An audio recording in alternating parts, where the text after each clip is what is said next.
इसमें सबसे पहले जो सेक्शन लगाया था 188 का सेक्शन लगाकर भगवान ठाकुर नामक जो ऑर्गेनाइजर है उसके ऊपर एफआईआर की गई थी। उसके बाद में उस एफआईआर में 1 साल की पनिशमेंट है और वो बेलेबल ऑफेंस है। उसके बाद में जैसी ये पिटीशन चल रही थी बॉम्बे हाई कोर्ट में, तो पिछली डेट में 15 तारीख को बॉम्बे हाई कोर्ट ने स्टेट को ये कहा था कि आप इस पर एफिडेविट फाइल कीजिए कि आप इस पर क्या कार्रवाई करने वाले हैं। तो कल की जो कार्रवाई हुई बॉम्बे हाई कोर्ट के अंदर वो इस तरह से रही कि जैसी कार्रवाई शुरू हुई उसमें स्टेट ने ये कहा कि हमने चारों जगह पे एफआईआर ले ली है, जिसमें 3 जगहों पे नई एफआईआर हुई है, जिसमें मानगुड़ है, घाटकोपर है और मीरा रोड है।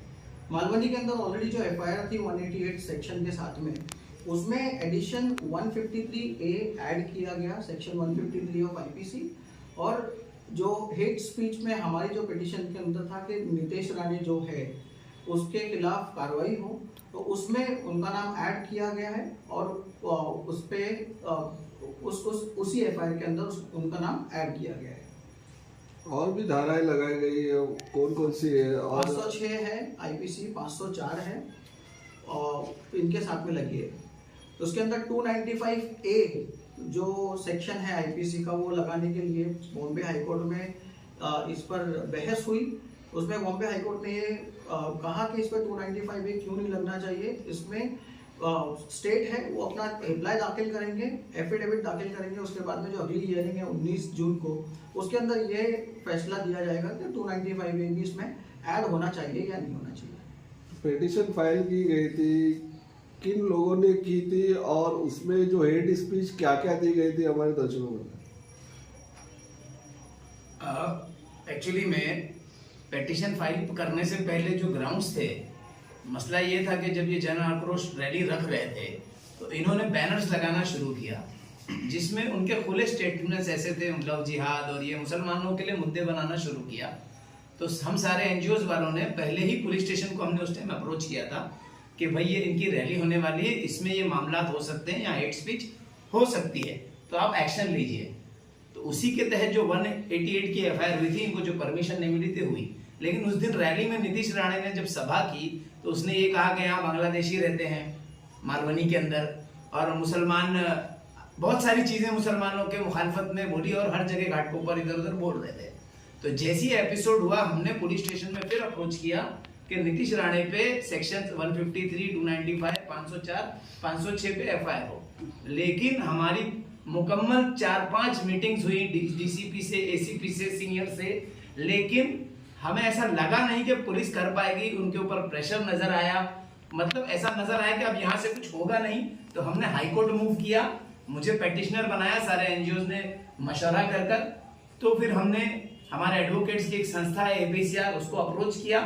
उसके जो एडवोकेट्स हैं, एडवोकेट करीम पठान साहब, हमारे लोकल मालवनी के फजलुर रहमान साहब, शान इलाही और दीगर टीमों ने ये चीजें की और मैं पेटिशनर रहा। ग्राउंड्स तैयार किए गए, सारे लेटर्स डिस्पैच किए गए, उनकी पूरी वीडियो की स्क्रिप्ट मराठी में तैयार करके कोर्ट में दी गई, जिसके ग्राउंड पे अल्हम्दुलिल्लाह ये सारे फैसले अच्छे आए और इंशाल्लाह अगले फैसले तक 295A भी उस पे एप्लीकेबल हो जाएगा। पिटीशन में किन किन का नाम दिया गया हेट स्पीच को लेकर? नहीं, पेटिशनर मैं रहा, लेकिन ये पिटीशन नीतीश राणे के खिलाफ ही डाली गई थी क्योंकि वही यहाँ पर आया था।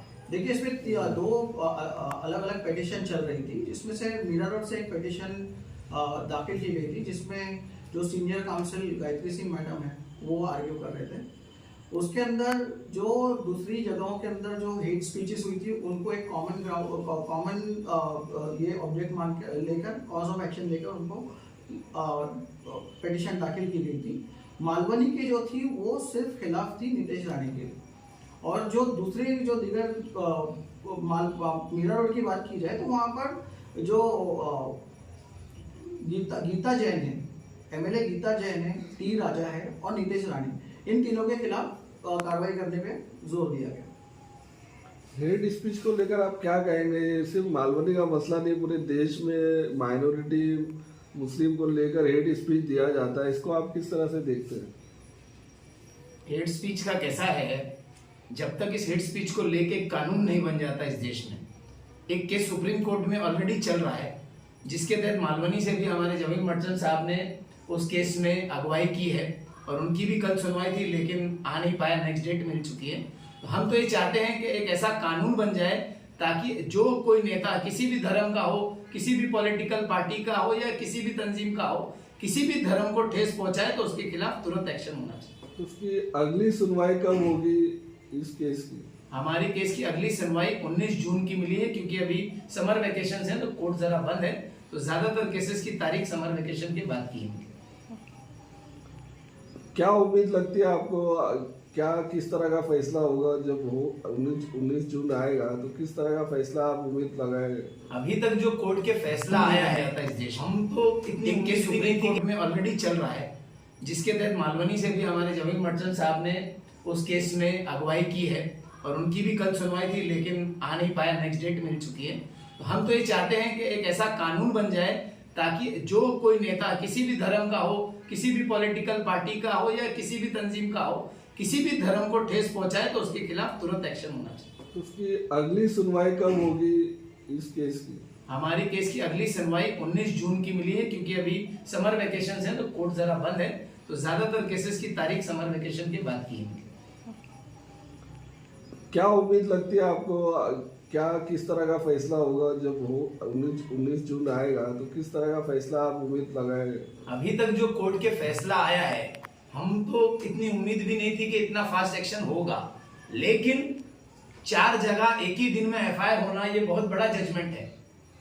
किसी पॉलिटिकल लीडर पर 4 जगह एक साथ एफआईआर होना, बाकी तफसील हमारे वकील साहब बता सकते हैं इस पे। 12 जून को इस पे एफिडेविट फाइल होगी, 12 जून तक का एफिडेविट फाइल होगी, फिर बाद में 19 जून के ऊपर इसके ऊपर हो सकता है कि फाइनल हियरिंग लेकर इसको क्लोज किया जाएगा। और जहाँ तक के अभी तक का जो अदालती अभी तक की जो कार्रवाई चली है, उसमें से ये दिखता है कि 295A भी इसके अंदर कमिट हुआ है और वो भी इसमें सेक्शन ऐड किया जाएगा। कि कभी इस तरह का मामला मालवनी क्षेत्र में कभी हेट स्पीच का आया है? ये तो जो थे नीतीश राणे तो बाहर से आए थे, क्या कभी इस तरह का पहले कोई मामला है? देखिए, मालवनी में ऐसा है, मालवनी नहीं, बहुत जगह पे, हर जगह पे कुछ संस्थाएं, कुछ राजनीतिक जो दल है, ये कोई ना कोई माहौल बिगाड़ने का काम करते रहते हैं, है ना। उनको मौका चाहिए होता है, तो मालवनी में भी यही षड्यंत्र रचा गया था। लेकिन यहाँ की जो सभ्यता है, यहाँ के जो लोग हैं, हिंदू, मुस्लिम, सिख, ईसाई, सारे धर्म के जाति के लोग सब एक साथ मिलके एक दूसरे के त्यौहार में जो है इसके इज्जत करते हैं, एक दूसरे के त्यौहार में आते जाते हैं। तो यहाँ पर भी वो जो उन्होंने षड्यंत्र रचा वो कामयाब नहीं हुआ। उसकी वजह एक ही है कि यहाँ के सारे लोग जो हैं, यहाँ के सिटीजन, मालवनी के जो लोग हैं, ये सब मिल के उसका विरोध किया और सारे एनजीओ मिलके मोर देन 25 एनजीओ से ज़्यादा लोगों ने उसके ऊपर जमा होकर, जो हमारे मालवनी एनजीओ फोरम्स है और दूसरे जिम्मेदार लोग हैं, उन्होंने मिलके जब इसके ऊपर काम किया तब जाके रिजल्ट मिला है। मैं चाहूँगा कि अनवर भाई जो हमारे साथ में हैं, अनवर भाई जरा इसको वे रोशनी डालेंगे कि किस तरीके से पूरा मामला हुआ है, एनजीओ किस तरह से जुड़े। तो मैं चाहूँगा अनवर भाई जरा। जैसे ये हमको ये मालूमात मिली कि यहाँ पे जन आक्रोश रैली होने वाली है, तो जो चीज़ें हमको उसकी अंदेशे थे, जो एक्सपेक्टेशन थी कि जन आक्रोश रैली की वजह से माहौल ख़राब हो सकता है, तो एनजीओस ने आपस में मिलजुल कर एक मीटिंग ली और कहा कि हमको मालवनी का माहौल ख़राब नहीं होने देना है। तो डीसीपी से मुलाकात की गई, जो चीज़ें उसमें हो सकती है, जो संदेह था वो उनके सामने रखा गया। कौन कौन सी एनजीओ इन्वॉल्व थे इस मीटिंग में सर? इसमें बहुत सारी एनजीओज हैं, मालवनी की सोशल एक्टिविस्ट है, और ये है कि हमने ऐसा ये डिसाइड किया था कि हम एनजीओज के नाम के साथ में हम इसमें नहीं आएंगे, बल्कि हम सब मिलजुल कर काम कर रहे हैं, ये हमको इसमें मैसेज देना है। मालवनी एनजीओ फोरम्स जो बनाए गए हैं तमाम एनजीओ को लेकर, उनका क्या मकसद है उसके बारे में? उसका मकसद ये है कि मालवनी में जो कुछ भी ऐसी घटना या ऐसे प्रोग्राम्स जो मालवनी के शांति को भंग कर सकती है या जो मालवनी के माहौल को ख़राब कर सकती है, तो हमको उस चीज़ को रोकना है। और उस चीज़ को रोकने के लिए हम जो भी लीगल रेमेडीज हो सकती है हम उसको अपनाने की कोशिश करेंगे। हमारा इसमें मेन मकसद ये है कि मालवनी में पिछले कई सालों से 40-50 सालों से सब मिलजुल कर रहते हैं, और वह आए हर मजहब के लोग यहाँ रहते हैं, एक दूसरे की रिस्पेक्ट करते हैं, एक दूसरे को टॉलरेट करते हैं और एक दूसरे के त्योहारों की रिस्पेक्ट करते हैं।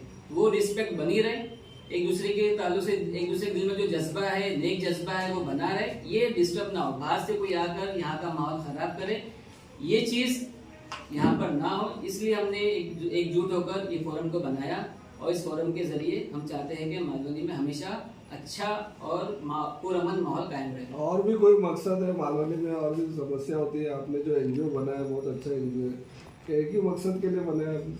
ये एक्चुअली एनजीओ नहीं है, ये जो NGO फोरम है फोरम। ये कई सारी एनजीओ का एक फेडरेशन है। ये बहुत सारे जो अच्छे अच्छे काम है हर एनजीओ करती रहती है, हम सबका मिलकर जमा होने का मकसद ये है कि इंडिविजुअल लेवल पर हर एनजीओ नेक काम करते रहे, सोशल काम करते रहे, लेकिन ऐसे कुछ काम जो मालवनी की शांति को भंग कर सकते हैं या ऐसे कोई काम जो कोई एक पर्टिकुलर एनजीओ नहीं कर रही है, जिसमें सबका मिलकर काम करना जरूरी है, ऐसे जो काम रहेंगे उसमें हम सब एकजुट होकर काम करेंगे। नीतीश राणे को कब गिरफ्तार किया जाएगा आखिरकार? ये जो आपके एनजीओ है इसकी मांग करेंगे? जिस तरीका से मालूनी में दिलजारी और मालूनी के माहौल को ख़राब किया जा रहा है, बार बार हेट स्पीच का मामला हो या माइनॉरिटीज़ को धमकाने का दबाने का मामला हो, अपने जमीन मर्चेंट साहब पहले भी कोर्ट में गए थे, रामनवमी का मामला हो या अभी हेट स्पीच का मामला हो, कोर्ट में गए, उसके बाद आप लोग कोर्ट में गए, इस तरीके के मामला को लेकर के जब पुलिस एक्शन नहीं लेती है तो क्या और एनजीओ को और फोरम को आगे आना चाहिए? देखिए, पुलिस का जो बेसिक काम है, जहां भी कॉग्निजेबल ऑफेंस हुआ, पुलिस का पहला काम है कि वो पहले उस पर एफआईआर दर्ज करे, उस पर इन्वेस्टिगेट करे। अगर पुलिस ऐसा नहीं करती है, जो कि हमने देखा है कि पुलिस ने ऐसा नहीं किया था, इसीलिए हमने